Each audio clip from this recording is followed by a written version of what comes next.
नमस्कार दोस्तों, आज की वीडियो में हम बात करेंगे एनेस्थीसिया के बारे में। हम जानेंगे एनेस्थीसिया क्या होता है और कितने प्रकार के होते हैं। दोस्तों, एनेस्थीसिया को आम भाषा में शून्य करना भी बोल सकते हैं या उस पार्ट में कोई भी सेंसेशन को टेम्परेली खत्म कर देना। मान लीजिए किसी व्यक्ति का ऑपरेशन या फिर सर्जरी होनी है तो मरीज को उस सर्जरी के दौरान दर्द न हो या फिर उसे पता न चले, तो इसलिए उस मरीज को एनेस्थीसिया दिया जाता है। तो अब हम जान लेते हैं कि एनेस्थीसिया कितने प्रकार का होता है। तो एनेस्थीसिया 3 प्रकार का होता है। एक होता है लोकल एनेस्थीसिया, एक होता है रीजनल एनेस्थीसिया और एक होता है जनरल एनेस्थीसिया।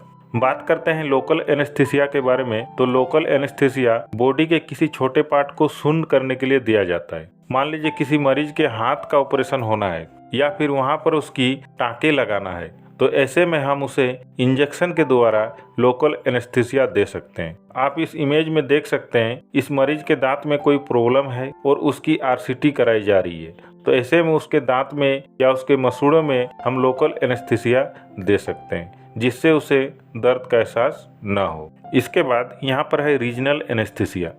तो ये एक बहुत ही पॉपुलर एनेस्थीसिया है क्योंकि इसका इस्तेमाल बहुत ज़्यादा किया जाता है। इसका इस्तेमाल हम बॉडी के किसी रीजनल या फिर किसी भी ऑर्गन को एनेस्थाइज या फिर शून्य करने के लिए करते हैं। इसका एक बहुत ही कॉमन एग्जांपल है स्पाइनल कॉर्ड एनेस्थीसिया, जिसमें कि हम अपने स्पाइनल कॉर्ड या फिर अपने कमर में इंजेक्शन लगाते हैं, जिससे हमारे पेट का निचला हिस्सा पूरी तरह से शून्य हो जाता है। तो ऐसा कब करते हैं? मान लीजिए यदि किसी के पथरी का ऑपरेशन करना है या फिर कोई महिला है और वो प्रेग्नेंट है, तो चाइल्ड बर्थ के लिए सीजर करना है या फिर हमें हार्निया का ऑपरेशन करना है, तो इन सभी कंडीशन में रीजनल या फिर स्पाइनल एनेस्थीसिया दिया जाता है।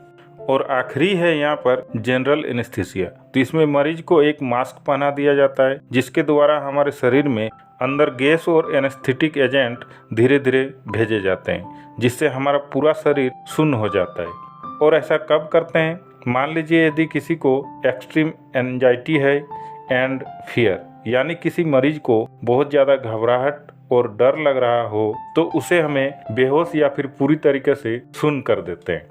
इसके अलावा जो छोटे बच्चे होते हैं तो उनमें भी जनरल एनेस्थीसिया दिया जाता है। और लॉन्ग ड्यूरेशन ऑफ सर्जरी, यानी कि कोई सर्जरी है जो कि काफ़ी लंबे समय तक चलने वाली है, तो उस कंडीशन में भी जनरल एनेस्थीसिया दे सकते हैं। And patient with mental disease, यानी कि ऐसे मरीज जिन्हें कोई मेंटल प्रॉब्लम होती है, तो उनमें भी जनरल एनेस्थीसिया दिया जाता है।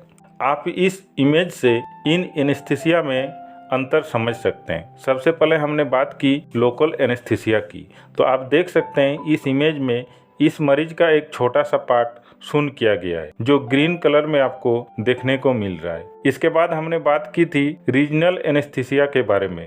तो ये कई प्रकार के होते हैं, जैसे कि spinal, epidural and peripheral nerve block. तो स्पाइनल में क्या करते हैं, हमारी कमर में इंजेक्शन लगाते हैं, जिससे हमारी बॉडी का निचला हिस्सा शून्य हो जाता है।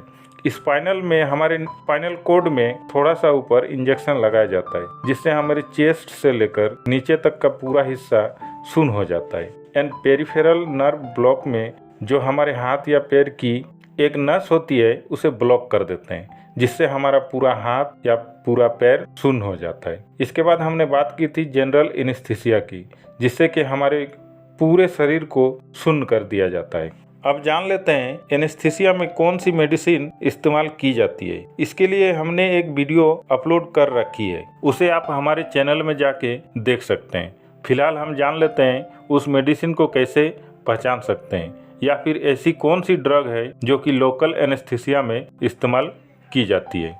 तो जिन भी मेडिसिन के लास्ट में CAINE कैन देखने को मिलता है, वे सभी लोकल एनेस्थेटिक ड्रग होते हैं, जैसे कि यहाँ पर है जाइलोकैन, बेंजोकैन, एमाइलोकैन एंड लिडोकैन। तो इन सभी मेडिसिन के लास्ट में कैन देखने को मिल रहा है और ये सभी लोकल एनेस्थेटिक ड्रग है। तो आप इस तरह से इन मेडिसिन को पहचान सकते हैं।